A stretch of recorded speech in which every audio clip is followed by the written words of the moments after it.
बिस्मिल्लाहिर्रहमानिर्रहीम, अस्सलाम वालेकुम। स्टूडेंट्स, अभी लास्ट जो हमने लेक्चर पढ़ा था उसमें फिब्रिनोलाइटिक एजेंट्स के हवाले से हमने बात की थी। इसका मतलब ये था कि हम उन पेशेंट्स की बात करें जो एमआई के पेशेंट्स थे और उनको जो है वो अभी अपनी ट्रीटमेंट जो है वो एंटीकोगुलेंट ट्रीटमेंट देना चाह रहे हैं या ऐसी ट्रीटमेंट देना चाह रहे हैं जो कि उनका जो पहले से मौजूद क्लॉट है उसको डिसॉल्व कर सके। तो एक तो तरीका ये था कि जो ऑलरेडी जो प्रेजेंट क्लॉट है उसको डिसॉल्व करने के लिए हमने फिब्रिनोलाइटिक एजेंट्स को पढ़ा था। अब जो हमारे पास जो दूसरा जो ग्रुप है वो ड्रग्स जो कि प्लेटलेट के एग्रीगेशन को रोकते हैं। प्लेटलेट के एग्रीगेशन और उसका जो पूरा मैकेनिज्म है उसके लिए पहले मैं आपके साथ एक स्क्रीन शेयर कर रही हूँ, उसके बाद फिर हम उसको मजीद डिस्कस करते हैं। अच्छा जी, ये स्क्रीन आ गया आपके पास।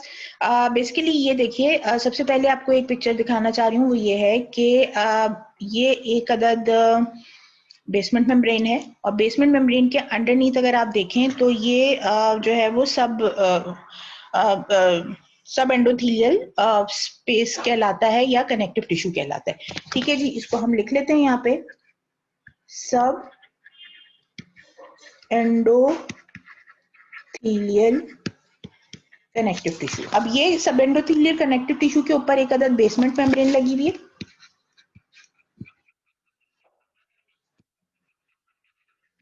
ठीक है जी, और इस बेसमेंट मेम्ब्रेन के ऊपर आपके एंडोथेलियल सेल्स हैं जो कि आपकी ब्लड वेसल्स को लाइन करते हैं।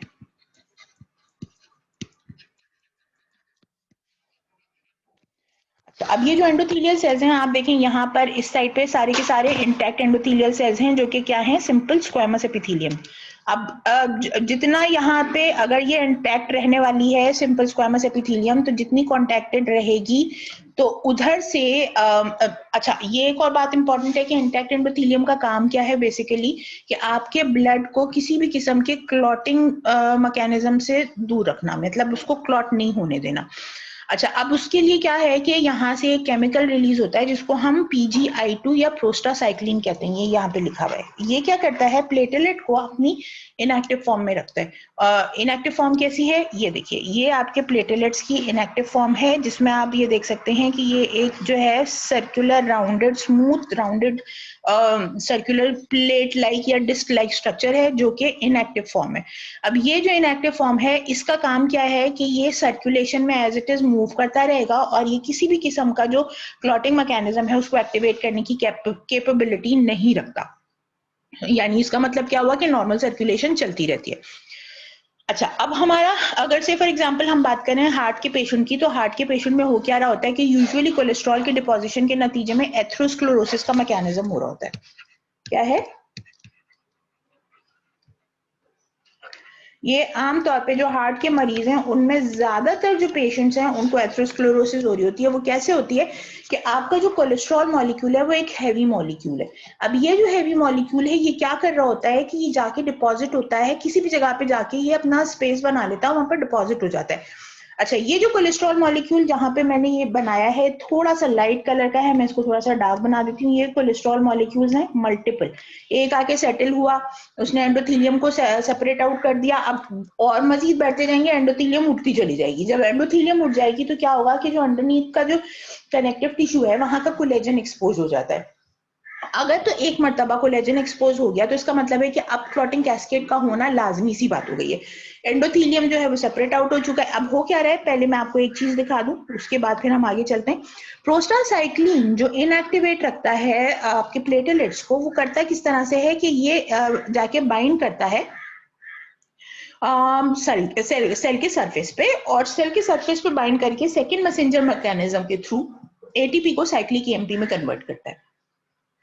ये साइक्लिक एएमपी सेल के अंदर जाकर नेगेटिव फीडबैक देता है किसको, एक केमिकल सब्सटेंस है जिसका नाम है platelet activating factor. Platelet activating factor का काम क्या है, प्लेटलेट्स को एक्टिवेट करना। प्लेटलेट्स को एक्टिवेट करने के नतीजे में मजीद प्लेटलेट्स का एक दूसरे के ऊपर आके सेटल होना और फिर प्लेटलेट प्लग का बनना। तो ये जो साइक्लिक एएमपी है जो कि एटीपी से जनरेट हुआ है, ये क्या करता है, नेगेटिव फीडबैक देता है ताकि प्लेटलेट एक्टिवेटिंग फैक्टर जो है वो रिलीज ना हो सके।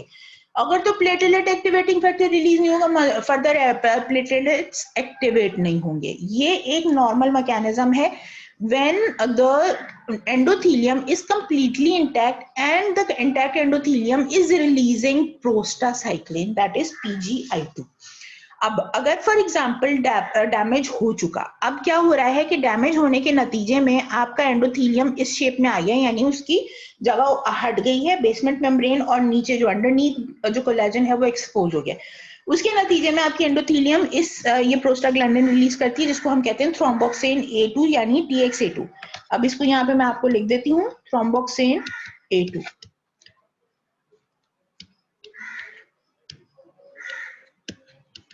अब ये जो थ्रोम्बोक्सिन A2 है, ये जब रिलीज होता है तो ये जब प्लेटलेट के सरफेस पे जाके बाइंड करता है तो ये क्या करता है, आपको देता है दो secondary messengers IP3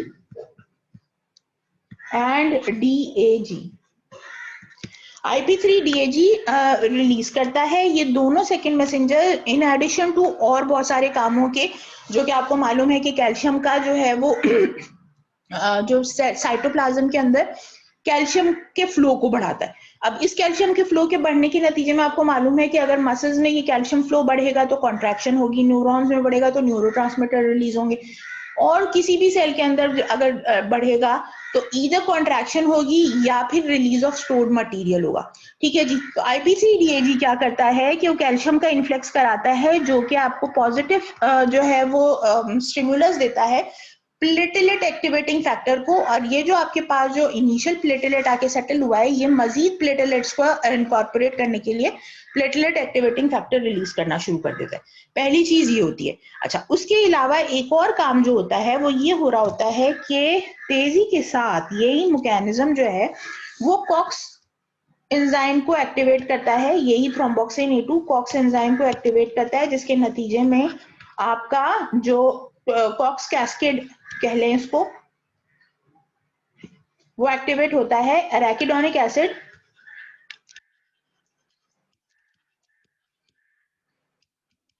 activation, prostaglandins की सीक्रेशन शुरू हो जाती है, फॉर्मेशन होती है, और further prostaglandins depending upon the situation separate out होते चले जाते हैं। आपको मालूम है, आपने पढ़ा होगा बायोकेमिस्ट्री में कि एक के बाद एक जो है वो प्रोस्टाग्लैंडिन बनता चला जाता है, जहां पे जिसकी जरूरत है वहां पे जाके फॉर्मेशन स्टॉप हो जाती है।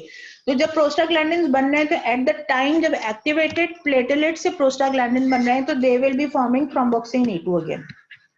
ठीक है जी। जैसा हमने बताया कि थ्रोम्बोक्सिन A2 ने प्लेटलेट को एक्टिवेट किया था, तो अब क्या होगा कि प्लेटलेट एक्टिवेटिंग फैक्टर जो है वो एक्टिवेटेड प्लेटलेट्स को जो है वो लेकर आएगा एग्रीगेशन के लिए, और थ्रोम्बोक्सिन A2 उनको फर्दर एक्टिवेट करेगा ताकि फर्दर प्लेटलेट्स जो है उनका वो हो सके, क्या कहना चाहिए, रिक्रूटमेंट हो सके।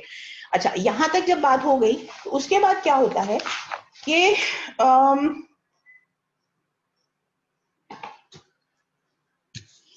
ADP रिलीज होता है। ये भी एक इंपॉर्टेंट चीज है। स्टोर्ड ADP प्लेटलेट्स में मौजूद होता है, इनएक्टिवेटेड प्लेटलेट्स में भी मौजूद होता है, लेकिन जब प्लेटलेट्स एक्टिवेट हो जाते हैं तो वो उनको रिलीज करना शुरू कर देता है। So stored ADP that is present inside the platelet, ADP, sorry ये मैंने गलत बना दिया, ADP ये जो है वो रिलीज होता है। ADP रिलीज होने के नतीजे में, अच्छा ये ADP क्यों रिलीज हो रहा है, जैसे कि मैंने आपको बताया कि IP3 DAG ने एक तो पॉजिटिव रिस्पांस दिया था प्लेटलेट एक्टिवेटिंग फैक्टर को, साथ में उसने कैल्शियम का इन्फ्लक्स बढ़ाया था, तो इंट्रासेल्युलर कैल्शियम को रिलीज इंक्रीज किया था। इस कैल्शियम के इंक्रीज के नतीजे में ये जो स्टोर्ड वेसिकल मौजूद थी ADP की, ये रिलीज हो गई, और रिलीज होकर ये प्लेटलेट से बाहर निकल गई और फिर आके प्लेटलेट के सरफेस पे सेटल डाउन हो गई। ठीक है जी। अब ये जो सेटल डाउन होता है, ये ADP जो प्लेटलेट के सरफेस पे सेटल डाउन होता है, ये अपने एक स्पेसिफिक रिसेप्टर के ऊपर बाइंड करता है। इसका मैं कलर चेंज कर देती हूँ ताकि आप लोग समझ सकें। ये ADP का मॉलिक्यूल हो गया और ये इसका ब्लू कलर का इसका रिसेप्टर हो गया। अब ये जो रिसेप्टर है स्पेसिफिकली इस रिसेप्टर को क्या कहते हैं, GP2A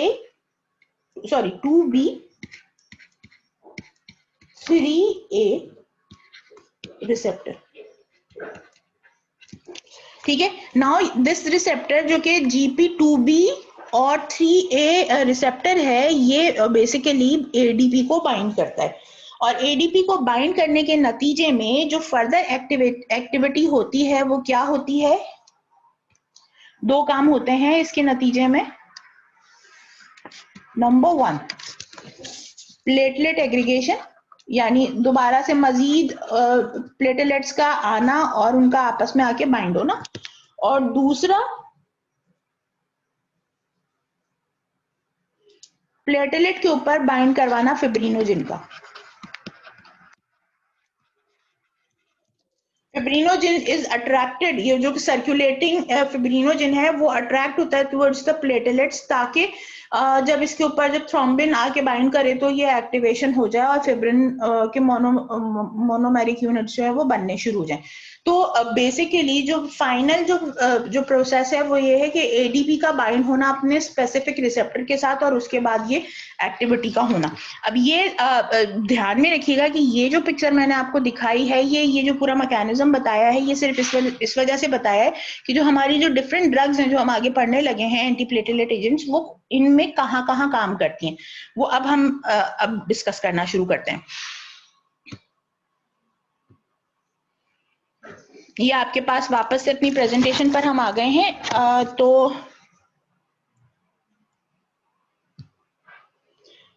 सॉरी, ये स्क्रीन शेयरिंग रुक गई है, मैं आपको दोबारा से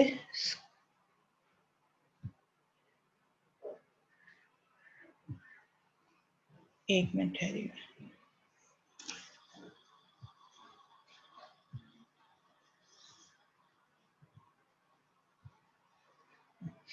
अच्छा जी, सॉरी फॉर द इंटरप्शन। ये जो है स्क्रीन शेयरिंग पे थोड़ा सा प्रॉब्लम आ गया था, इस वजह से प्रॉब्लम आई थी। ठीक है जी, अब हम बात कर रहे हैं प्लेटलेट एग्रीगेशन इनहिबिटर एजेंट्स की, जो कौन कौन से हैं। ये बेसिकली क्या बता रही हूँ मैं आपको, मैं ये बताना चाह रही हूँ कि ये जो मुख्तलिफ जगहों पे, ये जो अभी पूरा मैकेनिज्म मैं आपके साथ डिस्कस करके बैठी हूँ, जो आपको मैंने फिगर दिखाई है, वो उसके डिफरेंट लेवल्स के ऊपर ड्रग कौन कौन सी काम कर रही है, वो अभी हम साथ साथ शफल करते जाएंगे और देखते जाएंगे। ये 5 तरह के ग्रुप्स हैं जो कि आपके पास मौजूद हैं। Aspirin and related cyclooxygenase inhibitors यानी कॉक्स इनहिबिटर्स होते हैं। उसके अलावा फिर ओरल थाइनो पायरिडीन्स होते हैं, सच एज क्लोपिडोग्रेल, टिगाग्रेलोर वगैरह। ग्लाइकोप्रोटीन प्लेटलेट इनहिबिटर्स होते हैं, एबासिक्सिमैब, एप्टीफेटाइड, और उसके बाद फिर आपके पास आ जाते हैं protease activated thrombin receptor 1 antagonist, और फिर मिसलेनियस एक्टिविटीज जो कर रहे होते हैं उनकी बात हो रही है। अच्छा, इसमें हमारे पास जो सबसे पहली जो ड्रग है वो है कॉक्स इनहिबिटर। इसका जो मेजर ड्रग है जो कि कॉक्स इनहिबिटर्स को शो ऑफ कर रहा होता है, that is your aspirin. Irreversibly inhibit करता है कॉक्स एंजाइम को, और उसके नतीजे में जो प्रोस्टाग्लैंडिन की जो सिंथेसिस है उसको ये रोकता है।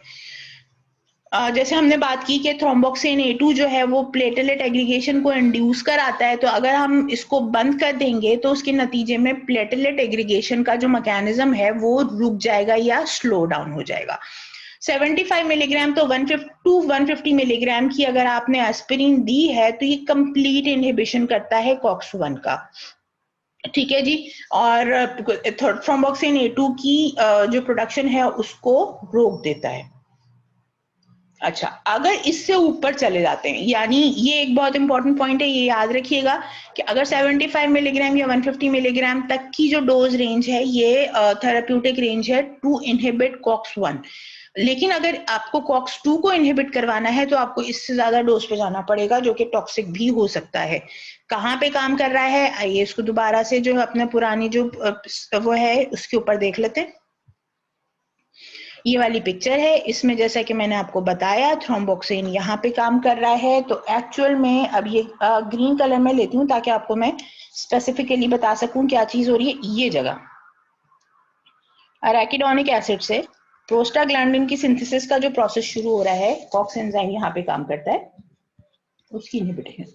ठीक है, अब इसके बाद ऑब्वियसली थ्रोम्बोक्सिन A2 नहीं बनेगा। थ्रोम्बोक्सिन A2 नहीं बनेगा तो फर्दर जो प्लेटलेट की जो एग्रीगेशन का जो मैकेनिज्म है वो रुक जाएगा। इसके बाद फिर जो अगला ग्रुप है हमारा, वो है एडीपी इनहिबिटर। अभी 2 मिनट पहले मैं आपको बता के बैठी हूँ कि एडीपी जो है वो बेसिकली क्या कर रहा है कि प्लेटलेट की एग्रीगेशन भी करा रहा है, प्लस वो एक और काम कर रहा है कि फिब्रिनोजिन की बाइंडिंग करा रहा है with the platelet surface, so that activated platelet surface पे फिब्रिनोजिन बाइंड होगा, तो जैसे ही उसके साथ थ्रोम्बिन की इंटरेक्शन होगी तो fibrinogen will be converted into fibrin, और वो फिर फिब्रिन थ्रेड्स बनेंगे जो कि क्लॉट को जो है वो मजबूत करते हैं, इनहेंस करते हैं, ठीक है। अच्छा, अब यहाँ पे देख लें, selectively inhibit adenosine diphosphate that is present on the platelet surface, ठीक है। उसके साथ बाइंड करता है, एडीपी के साथ बाइंड करता है, जो कि प्लेटलेट एग्रीगेशन का मैकेनिज्म है, डायरेक्ट उसको इनहिबिट कर रहा है। कैसे? यहाँ पे देख लीजिए पिक्चर को दोबारा से। अच्छा, ये जो पिक्चर आपने देखी, यहाँ पे हमने बात की थी कि इंट्रासेल्यूलर कैल्शियम के बढ़ने के नतीजे में स्टोर्ड एडीपी रिलीज होता है और यहाँ पे आके बाइंड करता है, ठीक है जी। तो ये जो बाइंडिंग का जो मैकेनिज्म है ना, जो एडीपी जो सॉरी मैं इसको इस कलर से बना रही हूँ, ये जो बाइंडिंग हो रही थी एडीपी की इस जगह पर, एडीपी इनहिबिटर इस मैकेनिज्म को, इस बाइंडिंग मैकेनिज्म को इनहिबिट कर देता है। ऑब्वियस सी बात है, अगर तो ये बाइंडिंग नहीं होगी तो जो फर्दर जो ये जो दोनों प्रोसेसेस हैं, aggregation of the platelets and fibrinogen की जो अटैचमेंट है with the surface, activated platelet surface, वो इनहिबिट हो जाएगी, ठीक है जी।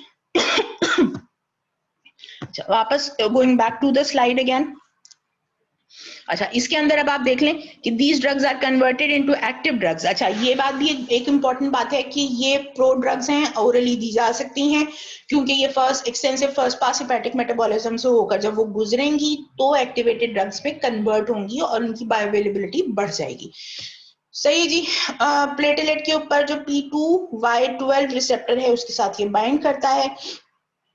अच्छा, prasugrel is the most potent of all 3 drugs. इसमें कौन कौन सी ड्रग्स हैं? प्रासुग्रिल है, टिक्लोपिडीन है और कैंग्रीलोर है, ठीक है जी। इनमें ये सबसे जो है वो पोटेंट ड्रग है, रैपिड ऑनसेट है और सुपीरियर है क्लोपिडोग्रिल के मुकाबले में, ठीक है जी। टिक्लोपिडीन जो है वो फेवर से निकल गई है क्योंकि ये बोन मैरो टॉक्सिसिटी करा रही है, इस वजह से अब इसको इस्तेमाल नहीं किया जा रहा। कैंग्रीलोर जो है ये न्यू इंट्रावीनस ड्रग है, रिवर्सिबल रिसेप्टर एंटागोनिस्ट है ये, ठीक है जी। आगे चलते हैं। Glycoprotein platelet inhibitor, inhibition of glycoprotein 2B3A, ठीक है जी, ऑन द प्लेटलेट सरफेस। वापस चलते हैं, इसको देख लेते हैं पिक्चर के ऊपर जाके। नाउ बेसिकली जो बात हो रही है वो ये जो रिसेप्टर है इसकी बात हो रही है कि ये जो रिसेप्टर है ये इनहिबिट हो जाता है। तो अगर तो रिसेप्टर इनहिबिट हो जाए तो ये एक बहुत इंपॉर्टेंट चीज होती है कि रिसेप्टर में कन्फर्मेशनल स्ट्रक्चरल चेंजेस आ जाते हैं, जिसके नतीजे में उसकी जो बाइंडिंग साइट होती है वो ब्लॉक हो जाती है। जरूरी नहीं है कि ड्रग जो है वो स्पेसिफिकली कॉम्पिटिटिव बाइंडिंग करे, लेकिन अगर तो नॉन कॉम्पिटिटिव बाइंडिंग भी है तो उसके अंदर भी ये होता है कि वो ड्रग का जो बाइंडिंग साइट है उसकी शक्ल या जो उसकी अपीयरेंस है उसको चेंज कर देती है, और उस अपीयरेंस के चेंज होने के नतीजे में जो है वो अपना जो बेसिकली जो उसका जो लाइगेंड है जिसको रिसेप्टर ने बाइंड करना है वो लाइगेंड बाइंड नहीं हो पा रहा होता। तो नेट रिजल्ट वही निकलेगा कि अगर आप एडीपी का जो बाइंडिंग का प्रोसेस है उसको बंद कर दें या रिसेप्टर को इनहिबिट कर दें, दोनों सूरतों में आपकी जो है वो अगर ये ग्लाइकोप्रोटीन रिसेप्टर इनहिबिट हो जाता है तो ऑब्वियसली एग्रीगेशन एंड फिब्रिनोजिन की जो अटैचमेंट का जो प्रोसेस है वो रुक जाएगा। इसके बाद है न्यूक्लियोटाइड फॉस्फोडाइस्ट्रेज इनहिबिटर, पायरिडामोल है जो कि एंटी प्लेटलेट और वेजोडाइलेटिंग प्रॉपर्टी है इसकी। अच्छा, इसका काम जो है वो बड़ा इंपॉर्टेंट है। ये वापस चलते हैं, इसको मैं आपको पिक्चर में दिखा देती हूँ ताकि ये आपको ज्यादा बेहतर तरीके से समझ में आ सके। डायपायरिडामोल जो है वो उसका काम क्या है, ये मैंने आपको बताया कि साइक्लिक एएमपी बन रहा है और ये नेगेटिव फीडबैक दे रहा है, जिसके नतीजे में प्लेटलेट एक्टिवेटिंग फैक्टर जो है वो इनहिबिट हो रहा है। अच्छा, उसके नतीजे में अगर फॉर एग्जांपल हम इनहिबिट हो रहा है, ठीक है। अब अगर फॉर एग्जांपल मुझको प्लेटलेट की एग्रीगेशन रुकवानी है, ठीक है, तो उसके लिए मुझे हर सूरत में ये काम करना है कि साइक्लिक एएमपी मौजूद रहे। अच्छा, आपको मालूम है कोई भी बायोलॉजिकल एक्टिविटी होती है तो किसी एक टाइम पर आकर जो जो जो भी बायोलॉजिकल कंपोनेंट्स हैं, सेकंड्स, मिली सेकंड्स या इससे ऊपर नहीं यूजुअली जा रहा था, इनका मोड ऑफ एक्शन खत्म हो जाता और ये चले जाते हैं अपनी इनएक्टिव फॉर्म में। ठीक है जी, तो आपका ये जो साइक्लिक एएमपी जो बनता है वो अपनी इनएक्टिव फॉर्म में जाता है इनटू 5 एएमपी। ठीक है जी, और ये इनएक्टिव हो जाता है। अब जब ये इनएक्टिव हो जाता है तो ऑब्वियसली प्लेटलेट एक्टिवेटिंग फैक्टर के ऊपर जो नेगेटिव फीडबैक है वो रुक जाता है। डायपायरिडामोल क्या करती है कि ये जो इनएक्टिवेशन का जो प्रोसेस है ना, यानी कि साइक्लिक एटीपी से साइक्लिक एएमपी बना, अपना काम किया और उसके बाद फिर डीएक्टिवेट हो गया, तो ये जो डीएक्टिवेशन का जो प्रोसेस है इसको रोकती है डायपायरिडामोल, और साइक्लिक एएमपी को इसी डायरेक्शन में फर्दर मूव करवाती है कि ये मूवमेंट इसी साइड पे रहे और ये अपना काम करते रहे और प्लेटलेट एक्टिवेटिंग फैक्टर जो है वो रिलीज ना हो पाए, नेगेटिव हो जाए। अब जब ये ऐसा होगा तो उसके नतीजे में क्या होगा आप समझ सकते हैं। ऑब्वियसली प्लेटलेट एक्टिवेटिंग फैक्टर जो मजीद जो प्लेटलेट्स से उनको अपनी तरफ अट्रैक्ट करा था वो चीज जो है वो रुक जाएगी इस तरह से।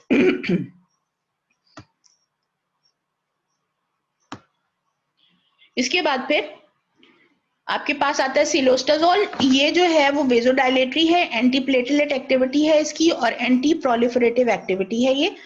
ठीक है जी। अच्छा, यूजुअली क्या होता है कि आमतौर पे जब अगर डैमेज हो जाती है और कंटिन्यूसली बैक ये मैकेनिज्म चल रहा होता है प्लेटलेट एग्रीगेशन और उसके नतीजे में तमाम चीजें, तो उसमें होता क्या है कि आपकी जो एंडोथेलियम है वो in addition to being a clot formation, जो थ्रोम्बस फॉर्मेशन हो रहा होता है, आपकी एंडोथेलियम ग्रो करके साइज में बढ़नी शुरू हो जाती है और एंडोथेलियल सेल्स बढ़ने शुरू हो जाते हैं। अच्छा, वो चीज जो है वो अगेन जो सिचुएशन है उसको फर्दर वर्सन कर देती है कि जी एंडोथेलियल सेल्स बन रहे हैं, फिर उसमें डैमेज हो रही है, उसमें मजीद कोलेस्ट्रॉल बैठ रहा है, फिर दोबारा से मजीद एंडोथेलियल सेल्स की प्रोलिफरेशन हो रही है। सिलोस्टाजोल इस प्रोसेस को रोकता है। एक तो क्या करता है, वेजोडाइलेशन करा देता है ताकि जो ब्लड अगर जो क्लॉट आधे पे या आधे से थोड़ा बड़ा हुआ है तो अगर तो वेजोडाइलेशन हो जाएगी तो एक स्पेस मिल जाएगा जिसमें से ब्लड जा सकेगा। In addition to that, non-specific anti-platelet activity है, यानी इनमें से कोई सा भी कोई एक मैकेनिज्म है उसको पकड़ता है। अभी तक इसके बारे में सच डिटेल्स नहीं मिली, किसी भी एक मैकेनिज्म को पकड़ के जो है वो प्लेटलेट की जो एग्रीगेशन है उसको ये स्लो डाउन करता है। लेकिन साथ में जो इसका जो ज्यादा इंपॉर्टेंट फंक्शन है वो क्या है कि जो प्रोलिफरेशन होती है जो एंडोथेलियल सेल्स की, ये उसको भी रोकने का काम करता है।